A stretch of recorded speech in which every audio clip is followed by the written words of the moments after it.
Wrth gwrs, nid bita yn unig mae pobl yn ei dros y dolyg. Mae rhai ohono ni'n licio ryw glased fach, neu hyd yn oed coffi.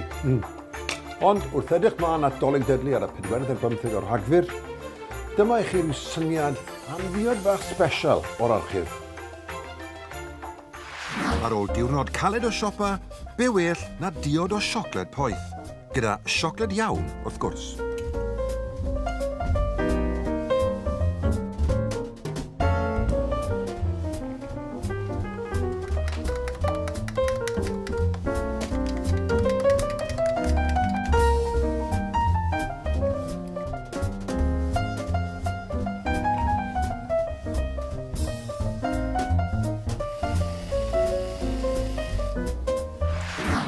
Cofiwch gwylio dolyg Dudley nos Fercher y 45 o Rhagfyr am 9 o'r gloch ar S4C ag S4C Click.